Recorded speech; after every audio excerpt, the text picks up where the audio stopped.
Hello అండి. నా పేరు శ్రవంతి.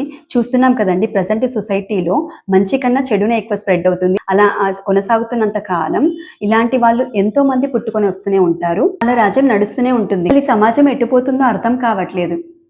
అసలు నేనేం చెప్తున్నానో మీకు అర్థమవుతుంది కదా! ఏ టాపిక్ మీద నేను మాట్లాడుతున్నానో మీకు అర్థమవుతుంది కదా! Betting apps, beauty products, health clinics ఇలాంటి ప్రమోషన్ చేసే వాళ్ళకి ఎక్కువ మంది ఫాలో అవుతున్నారు. అండ్ సబ్స్క్రైబర్స్ కూడా ఎక్కువ మంది అవుతున్నారు. బట్ దీని గురించి ఫైట్ చేసే వాళ్ళకి మాత్రం ఎన్నో అవమానాలు, ఎదురు దెబ్బలు తగులుతూనే ఉన్నాయి. So let's start fight together. అయితే వాళ్ళకి సపోర్ట్ చేయాలి కానీ వాళ్ళని వెనకకి లాగొద్దు. Let's fight together. Let's stand together against that illegal scams and illegal health clinics etcetera. చూడండి, ఏ సంబంధం లేని పూర్ణిమ గారు అండ్ పవన్ గారు ఇనిషియేటివ్ తీసుకొని దీని మీద ఫైట్ చేస్తున్నారు. డాక్టర్స్ ఎక్కడున్నారండి? మీరు ఇప్పుడైనా బయటికి రండి, దీని గురించి స్టాండ్ తీసుకోండి. మీరు ఎంతో కష్టపడి ఎంబీబీఎస్ చదివి డాక్టర్ పట్టా తీసుకొని ఇప్పుడు డాక్టర్ ప్రాక్టీస్ చేస్తున్నారు. బట్ ఇక్కడ వచ్చేసేసరికి డాక్టరేట్ అనే బిరుదును తీసుకొని వచ్చి వాళ్ళ నేమ్ ముందు యాడ్ చేసుకొని డాక్టర్స్ లాగా చలామణి అవుతున్నారు. అది ఎంతవరకు కరెక్ట్ అండి? డాక్టర్స్ ఇప్పుడన్నా మీరు బయటికి వచ్చి ఫైట్ చేయండి. అట్లీస్ట్ ఫైట్ చేయకపోయినా సపోర్ట్ చేయండి.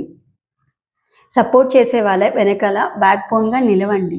చెడు అనేది పోవాలి, మంచి అనేది రావాలి. Let's stand together. ఇక్కడ ఇంపార్టెంట్ పాయింట్ ఏంటంటే, ఇలాంటి చెడుని ప్రమోట్ చేసే ఇన్ఫ్లుయెన్స్ని ఎప్పుడైతే మనం అన్సబ్స్క్రైబ్ చేసుకుంటామో అప్పుడే ఈ ఫైట్కి మనం నిల్చున్నట్టు, ఈ ఫైట్ని మనం సపోర్ట్ చేస్తున్నట్టు. Stand together. నేను నా వంతుగా నేను సపోర్ట్ ఇస్తున్నాను, మీరు ఇస్తున్నారా?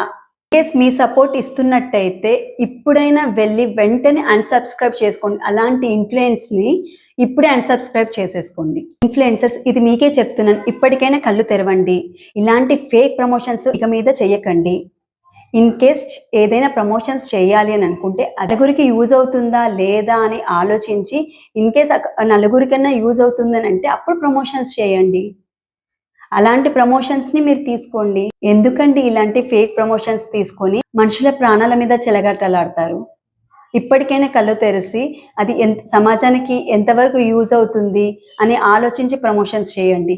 ఏది పడితే అది చెయ్యకండి. Thank you so much.